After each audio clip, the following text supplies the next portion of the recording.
예수 그리스도 제7장 주에 1. 침례 요한을 나시린이라 생각함. 가브리엘 천사가 사가랴에게 약속된 아들 곧 요한이 포도주나 독한 술을 마시지 아니할 것이라고 알려준 사실과 광야에서 거주한 요한의 성령기의 생애는 물론 남루한 옷을 입는 그의 습관으로 미루어 보아 해설자들과 성경학자들은 그가 일생 동안 나시린으로 보냈다고 가정했다. 그러나 경전의 어느 곳에도 침례 요한을 분명히 나시린이라고 언급한 사실은 없음을 기억해야 한다. 성별하다 또는 가르다 의 뜻을 내포하고 있는 나시린은 개인적인 맹세나 부모가 대신으로 행한 맹세로서 자기 부인을 포함해서 어떤 특별한 일이나 인생 행로를 위해 성별받은 자였다. 69페이지 참조 스미스의 저서 성경사전에는 다음과 같이 설명되어 있다. 모세오경에는 일생 동안 나시린으로 지내는 것에 관한 언급은 전혀 없으나 며칠 동안 나시린으로 지낼 것을 맹세하는 것에 대한 규율이 나와 있다. 민수기 6장 1에서 2절. 나시린은 그의 성별 기간 동안 포도주와 포도주로 만든 모든 음식을 삼가하고 모든 독주를 삼가해야 할 의무가 있었다. 그에게는 그의 머리를 깎거나 그의 가장 가까운 친척의 시체라 할지라도 죽은 사람의 시체에 가까이 가는 것을 금하였다. 경전에 이름이 나와 있는 자로서 일생 동안 나시린으로 지낸 사람의 유일한 예는 삼손의 경우인데 그의 어머니는 그가 태어나기 전에 나시린의 규율을 지키라는 명을 받았으며 그 아이는 출생 때부터 하나님께 바친 나시린이 되어야 했다. 사사기 13장 3에서 7절 14절. 침례 요한은 그의 엄격한 생활로 인하여 자신의 맹세이든 부모의 맹세이든 아니면 그러한 맹세에 따르는 의무가 없든 간에 나시린에게 요구되는 모든 것을 행했을 것이라고 인정되고 있다. 2. 할례. 할례는 오로지 히브리인 곧 이스라엘 민족이 행하는 의식만은 아니었으나 여호와와 족장인 아브라함 사이에 맺은 성약 언약의 표징으로 하나님께서 아브라함에게 주신 계시를 통하여 하나의 필수 조건이 되었다. 창세기 17장 9에서 14절. 이 성약 언약은 아브라함의 후손이 큰 민족을 이루도록 할 것을 약속한 것이었으며 그의 자손을 통하여 지상의 만민이 복을 얻으리라고 규정한 것이었다. 창세기 22장 18절. 즉 아브라함의 혈통으로 말미암아 메시아가 탄생하리라는 것을 의미함을 입증해 준 약속이었다. 할례는 의무로서 행해야 하는 것이었다. 따라서 그 의식은 민족의 특성이 되었다. 모든 남자는 난지 8일 만에 할례를 받아야 했다. 창세기 17장 12절, 레위기 12장 3절 연령에 대한 이 필수 조건은 엄격하게 실시되어 8째 날이 안식일인 경우에도 그날에 그 의식이 집행되도록 하였다. 요한복음 7장 22절에서 23절. 모든 남종도 할례를 받아야 했으며 창세기 17장 12에서 13절 심지어 히브리인들과 거하는 타국인으로서 그들과 함께 유월절을 지키고자 하는 모든 남자도 할례를 받아야 했다. 출애굽기 12장 48절. 다음 설명은 표준 성경 사전에서 인용한 것이다. 본 의식은 이스라엘 민족으로 헤아림을 받도록 특권을 얻는 준비 과정으로서 불결한 것을 제거해 버리는 것을 암시하였다. 신약에는 이 의식의 강조점이 사물의 외형적이고 형식적인 면보다 내면적이고 영적인 면에 더 치중됨에 따라 복음을 받아들인 이방인 개종자가 할례를 받는 것은 불필요하다는 것이 처음으로 선언되어 있다. 사도행전 15장 8절. 그 후 이 의식은 유대 기독교인들 가운데서 차차 그 자취를 감추었다. 사가랴의 아들 요한의 경우와 마찬가지로 아이가 할례를 받을 때 아이에게 이름을 지어주는 것은 하나의 관습이 되었다. 누가복음 1장 59절. 3. 사가랴의 고통. 사가랴가 구한 표적은 천사에 의해 다음과 같이 주어졌다. 보라, 이 일에 되는 날까지 내가 벙어리가 되어 능히 말을 못하리니 이는 내 말을 내가 믿지 아니함이오니와 때가 이르면 내 말이 이루리라. 누가복음 1장 20절. 아기 요한이 받은 할례와 명명에 관한 기록을 근거 삼아 어떤 사람들은 고통을 받은 요한의 부친이 또한 기머거리였다고 주장하는데 이는 사람들이 그 부친에게 형용하여 아들의 이름을 어떻게 지을 것인지를 물어보았기 때문이었다. 62절. 4. 유대인의 정혼. 약혼 곧 정혼서약은 항상 유대 율법 하에서는 성스럽고 구속력 있는 것으로 여겨졌다. 어떤 의미로는 그것이 결혼 의식과 같이 구속력 있는 것이기는 하였으나 결혼이 지닌 특정한 권리를 전혀 갖지 못했다. 다음의 간결한 설명은 기키에 져서 그리스도의 생애와 말씀 한 권 99페이지에서 인용한 것이다.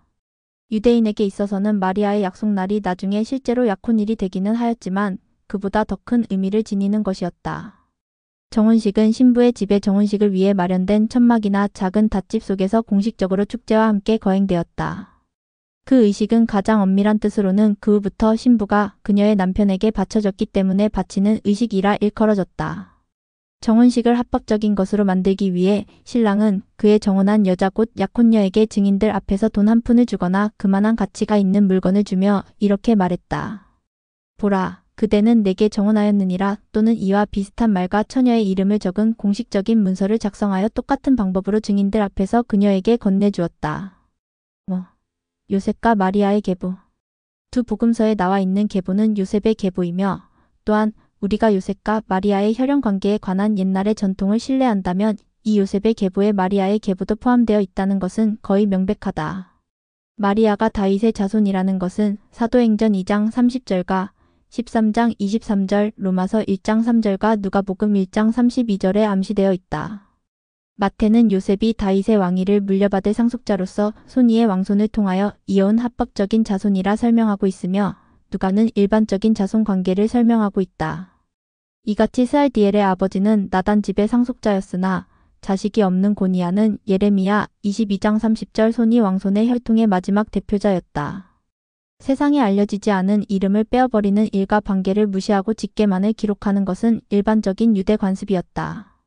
밀복음서에 대한 신학적 해석 147에서 217페이지가 에이시아베의 경의 주님의 계보 1853년 노력의 결과로 외견상으로 나타난 차이점을 일치시키는데 겨우 하나의 난점이 남게 되었음은 더 말할 필요가 없다. 다른 여러 가지 예에서와 마찬가지로 이 예에서도 내 복음서의 저자의 역사적인 정확성에 가장 어긋나고 가장 중대한 것 같이 보이는 차이점은 보다 면밀하게 인내심을 갖고 연구한 결과 완전히 독자적인 것일 뿐 아니라 완전히 신빙성 있는 것임을 입증해주는 확실한 증거임이 판명되었다. 베러, 그리스도의 생애 27페이지 주에 스미스는 그의 저서 성경사전에 나와 있는 기사 예수 그리스도의 계보에서 다음과 같이 말하고 있다. 신약 성서는 우리에게 단 한 사람 즉 우리의 구세주 마태복음 1장, 누가복음 3장의 계보에 관하여 설명해 준다. 다음 주장은 이러한 계보의 참된 의미를 A.C. 하베의 경이 주장함. 다음과 같이 설명해 준다. 1. 그 계보는 둘 다 요셉 즉 요셉과 마리아의 합법적인 아들로 세상에 알려진 예수 그리스도의 계보이다. 2. 그루티어스가 주장한 바와 같이 마태가 기록한 계보는 다윗의 왕위를 물려받을 합법적인 계승자인 요셉의 계보이다. 누가가 기록한 계보는 요셉의 사적인 계보로서 그가 다윗의 자손으로 출생하였으며 따라서 솔로몬 왕의 왕관을 물려받을 상속자가 된 이유를 설명해 준다. 한 명의 복음서 저자가 다윗과 솔로몬의 왕위를 물려받을 상속자를 포함하고 있는 계보를 보여주고 한편 다른 한 명의 복음서 저자가 상속자가 된 자의 부계의 혈통을 보여주고 있는 사실에 나타나 있는 단순한 원리는 두 가계도의 모든 예외적인 사항, 두 가계도의 차이점과 일치점, 그리고 두 가계도와 관련된 배경을 설명해 준다. 3. 예수의 모친 마리아는 야곱의 딸이었던 것 같으며 그녀의 남편인 요셉의 사촌이었다. 이 주제에 관한 문헌에 도움이 되는 가치 있는 자료는 더 트랜잭션스 오브 더 빅토리아 인스티튜트 또는 대영제국 철학협회의 저널 1919년판 44건 9에서 36페이지에 실린 A.S. 루이스 여사의 논문 주님의 계보와 기타 정평 있는 재능을 가진 여러 학자들의 이에 관한 논문에 나와 있다.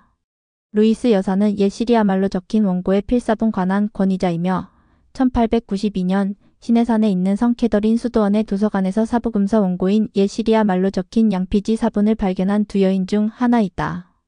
천부의 재능을 소유한 이 저자는 마태의 기록은 요셉의 왕국의 가계도를 증명해주며 누가의 계보 목록은 똑같이 마리아의 왕손을 입증해준다고 주장한다. 루이스 여사는 다음과 같이 말한다. 시내산에서 발견된 양피지 사본은 또한 우리에게 요셉이 마리아와 함께 베들레헴으로 가서 그곳에서 후적하였는데 이는 그들이 둘 다 다윗의 집과 혈통에 속하였기 때문이었다고 말해준다. 이 논문에 관하여 언급하면서 캐논 거들스톤은 마리아의 신분이 다윗의 자손으로 말미암아 왕손의 혈통을 이어받은 왕녀임을 강조하고 다음과 같이 말하고 있다. 천사가 마리아에게 성스러운 아기의 탄생을 미리 알려주었을 때 주 하나님께서 그 조상 다윗의 위를 저에게 주시리니 라고 말했다. 만일 마리아와 정혼한 요셉만이 다윗의 자손이었다면 마리아는 저는 아직 요셉과 결혼하지 않았나이다 라고 말했을 것이다. 그러나 그녀는 단순히 저는 처녀입니다 라고 대답했다. 이 말에는 다음과 같은 의미가 함축되어 있다. 즉 내가 결혼하였다면 나 자신이 다윗의 자손이므로 나의 왕손의 혈통을 아들에게 이어줄 수 있을 것입니다. 그러나 아직 처녀의 몸으로서 어찌 왕손인 아들을 가질 수가 있을까요?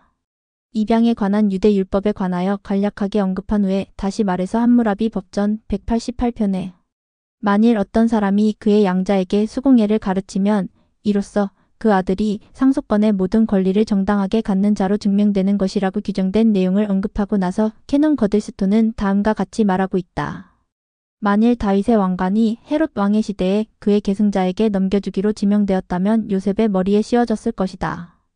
그리고 요셉의 합법적인 계승자는 누구였는가? 그 당시 나사렛 예수가 유대인의 왕이었으며 십자가의 패에 쓰인 칭호가 그 사실을 입증해 주었다. 하나님께서는 그를 다윗의 집의 자손으로 세워주셨다. 6. 성전의 내소. 헤롯 성전의 지성소는 솔로몬 성전의 지성소의 모양과 크기를 살려서 각 면의 길이가 20규빗인 정육면체 모양의 방을 만들었다. 지성소와 성소 사이에는 정교하게 수놓은 가장 좋은 천으로 만든 휘장을 두 겹으로 들이었다. 두 휘장 중 바깥 것은 북쪽 끝이 트여 있었으며 안쪽 것은 남쪽 끝이 트여 있어서 1년에 한 번씩 대제사장이 휘장을 열고 들어갈 때 지성소가 보이지 않게 꾸몄다. 이 성스러운 방에는 커다란 돌 외에는 아무것도 없었으며 이 돌은 개와 법궤 속죄소가 있던 자리에 놓여 있었다. 휘장 바깥쪽 성소에는 향단 7가지가 달린 촛대와 진설병상이 있었다. 주님의 집 42페이지.